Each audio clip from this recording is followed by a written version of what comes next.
माता की, भारत माता की, भारत माता की, वंदे वंदे वंदे। सभी भाइयों बहनों,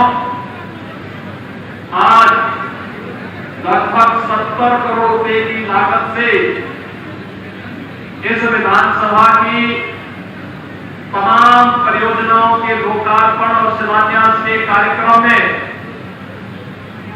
भारतीय जनता पार्टी के सभी जनप्रतिनिधि आपके बीच में यहां पर उपस्थित हुए हैं। मैं राज्य सरकार की ओर से इन सभी लोकार्पण होने वाली परियोजनाओं को और शिलान्यास होने वाली परियोजनाओं के लिए आप सबको हृदय से बधाई देता हूं, अपनी शुभकामनाएं देता हूं। आपने देखा होगा, दुनिया अभी कोरोना महामारी से पूरी तरह उभर नहीं पाई है और कोरोना की दूसरी लहर में हमारे सामने जो सबसे बड़ी चुनौती थी वह थी ऑक्सीजन की। हम आभारी हैं प्रधानमंत्री मोदी जी के, जिनके कारण ऑक्सीजन में उत्तर प्रदेश का हर जनपद अब आत्मनिर्भरता के लक्ष्य को प्राप्त करता है और आज मुरादाबाद को 2 ऑक्सीजन प्लांट चालू स्थिति में प्राप्त हो रहे हैं। इसके लिए मुरादाबाद के सभी नागरिकों को बधाई देता हूं और इसकी पहल करने वाले अपने सभी जनप्रतिनिधियों को हृदय से धन्यवाद भी देता हूं। सरकार विकास की योजनाओं को लेकर के आपके पास आई है।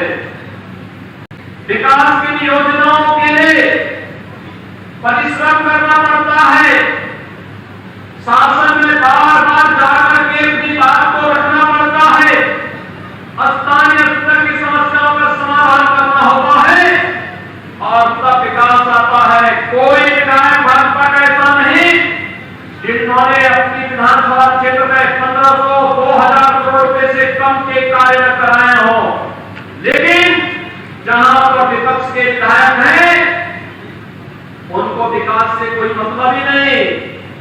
उनके लिए विकास तो केवल स्वयं का विकास होता है, उनके लिए विकास तो सिपाही खानदान का विकास होता है, उनके लिए विकास तो स्वयं के विकास से बाहर सोच करके नहीं होता है। और मैं आपको धन्यवाद दूंगा एक बात के लिए कि आपने जिला पंचायत के अध्यक्ष भारतीय जनता पार्टी के प्रत्याशी को विजयी बनाया है। आप याद करिए, इससे पहले गांव में सड़कें नहीं थी, पता ही नहीं लगता था कि खेत है या सड़क है। आज तो जिला पंचायत के द्वारा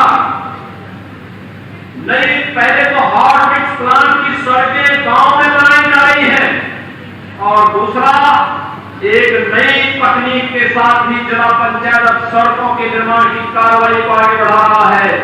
और भाइयों बहनों, आप देखना, ये टिकाऊ सड़कें आने वाले 50-50 वर्षों तक गांव की तकदीर को बदलने का कार्य करेंगी।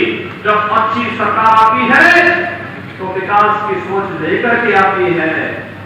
जब स्वार्थी गंगा भड़काने वाली, अराजकता फैलाने वाली, माफिया और अपराधियों को संरक्षण देने वाली भ्रष्ट प्रवृत्ति की सरकार आती है तो फिर आम जनमानस का जीना हराम हो जाता है।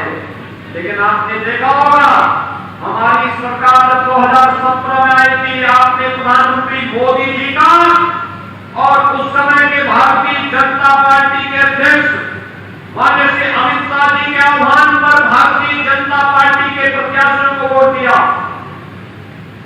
पिछले 4.5 वर्ष के अंदर आपने प्रदेश की बदलती हुई तकदीर और तस्वीर को देखा होगा। भाइयों बहनों, 2017 के पहले प्रदेश के अंदर बिजली केवल 4 जनपदों में मिलती थी, बाकी जनपद अंधेरे में रहते थे। आज तो हमने तय कर दिया 2017 से ही कि गांव हो या शहर, हर जगह समान रूप से पूरे प्रदेश के अंदर बिजली मिलनी चाहिए और बिजली की समान आपूर्ति प्रदेश के अंदर की जाएगी। भाइयों बहनों, जब हम लोग 2017 के विधानसभा चुनाव में आए थे, उससे पहले 2014 के लोकसभा चुनाव में आते थे, पश्चिमी उत्तर प्रदेश में एक शिकायत मिलती थी। वो शिकायत मिलती थी यहाँ पर अवैध कुचल कामों से होने वाली गोवंश की क्षति के बारे में, और उस समय शिकायत मिलती थी इस बात को लेकर के कि यहाँ पर कोई भैंसावान अपना भैंसा गाड़ी लेकर के जा रहा है, 5 मिनट के लिए कहीं रुक गया और कहीं दुकान में चला गया, कहीं पैदल चला गया, इतने में भैंसा गायब हो जाता था, पीछे का केवल बाकी रह जाता था। कोई बैलगाड़ी जा रही है, पता लगा बैलगाड़ी में बैल गायब हो गए और पीछे का केवल खोखा मात्र बच के रह जाता था। लेकिन 2017 के बाद आपने देखा होगा, कोई भैंसावान का भैंसा हो या बैलगाड़ी का बैल, कोई जबरन उठाने का दुस्साहस नहीं कर सकता। अगर करेगा तो फिर उसका खामियाजा भी भुगतने को तैयार रहेगा। वहां पर बेटियों की ओर से, परिवार की माताओं की ओर से एक शिकायत आती थी कि हम अपनी बेटियों को स्कूल नहीं भेज पा रहे हैं। पूछते थे क्यों? उपद्रवी और गुंडे तत्व सत्ता का संरक्षण पा करके बहन और बेटियों को जबरन छेड़खानी करते हैं, जबरन उठा करके लेके चले जाते हैं, जबरन करते हैं। भाइयों बहनों, हम लोगों ने एंटी रोमेंस स्क्वाड का गठन नहीं किया, बल्कि प्रयास किया कि हर गांव की कोई बेटी उत्तर प्रदेश पुलिस में भर्ती हो जाए और फिर नौजवानों को सबक सिखाने का कार्य भी करे। और आज प्रदेश के अंदर 30,000 बेटियां उत्तर प्रदेश पुलिस में भर्ती हो चुकी हैं। कितनी? 30,000। और वहां कानून व्यवस्था बनाने में योगदान दे ही रही है। मिशन शक्ति के तहत महिला पीठ अधिकारी के रूप में गांव-गांव जाकर के महिलाओं के कल्याण की योजनाओं को भी उन तक पहुंचाने के लिए पूरी ईमानदारी के साथ कार्य कर रही हैं और यही महिला सशक्तिकरण के लक्ष्य को आगे बढ़ाने का कार्य करेगा। 2017 के पहले सरकार थी, लेकिन सरकार अपने स्वार्थ के लिए कार्य करती थी। सरकार उस समय एक परिवार की थी, एक खानदान की थी, उसके लिए सिपाही सब कुछ था, उससे बाहर सोची नहीं थी। उनका प्रयास होता था, एक खानदान का प्रयास होता था कि सभी भर्तियों में वे लोग वसूली कर लें और वसूली के ध्यान में निकल पड़ते थे। योजना कोई आती थी, बंदर बांट होता था। और पहले तो 2017 के पहले मुख्यमंत्री बनने पर क्या होड़ लगती थी? पहले अपनी हवेली बनाने की होड़ लगती थी। और अनाथ बच्चे को सहयोग सरकार कर रही है और हर उस बुजुर्ग को जिसका कोई देखभाल करने वाला नहीं है, उसको सरकार अपनी योजनाओं से जोड़ करके पेंशन की सुविधा का लाभ भी दे रही है। आज कोई नौकरी के नाम पर वसूली नहीं कर सकता और अगर वसूली करेगा तो उत्तर प्रदेश सरकार की जेलें उसका इंतजार करती है कि कब ये आएगा जिसको जेल के अंदर बैठाने का कार्य करेंगे। आपको क्या मुरादाबाद है, क्या संबल है, क्या बागपत है? उत्तर प्रदेश के 4.5 लाख नौजवानों को अपने प्रदेश के अंदर नौकरी दी। भाइयों बहनों, 2017 में सरकार आई, 2018 में हम लोगों ने एक जनपद एक उत्पाद की योजना बनाई। एक जनपद एक उत्पाद के माध्यम से मुरादाबाद के यहाँ का पीतल उद्योग को रखा और पीतल उद्योग के माध्यम से हम लोगों ने जिस कार्रवाई को आगे बढ़ाया, आज मुझे बताते हुए प्रसन्नता है कि अकेले मुरादाबाद से लगभग 6,000 करोड़ रुपए से अधिक का फीसद का जो सामग्री बनती है यह दुनिया को एक्सपोर्ट होती है। मुरादाबाद के अंदर 14 लाख लोगों को वैक्सीन की डोज दी जा चुकी है। 14 लाख लोगों को मुरादाबाद जनपद में। दिल्ली की सरकार से समझे नहीं समझ पा रहा था और वहां के लोग मुरादाबाद के हॉस्पिटल में, गाजियाबाद के हॉस्पिटल में, नोएडा के हॉस्पिटल में आकर के आप भर्ती होते थे। लोग कहते थे कि वे लोग आ रहे हैं, कहते थे नहीं, ये मानवता की सेवा है।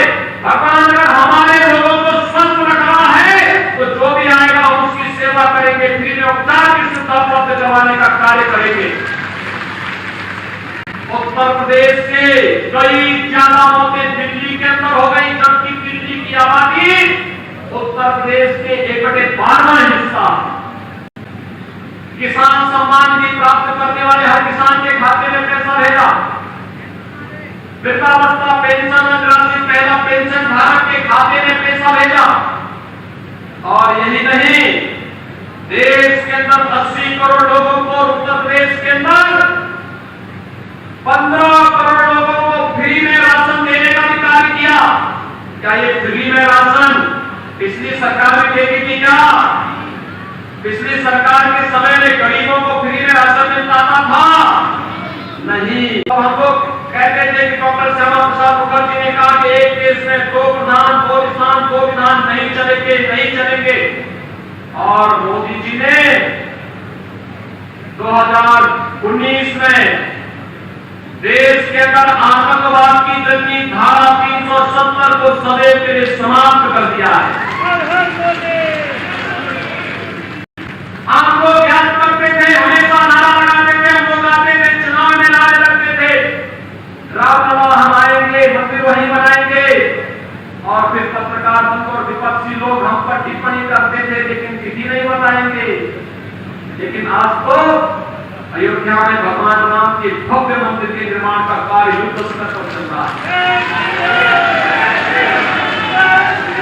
आज आप देख रहे होंगे अयोध्या में, और आज आपने देखा होगा निरंतर समाचार पत्रों में आ रहा है भगवान श्री राम के मंदिर के निर्माण की नींव की कार्रवाई पूरी हो चुकी है।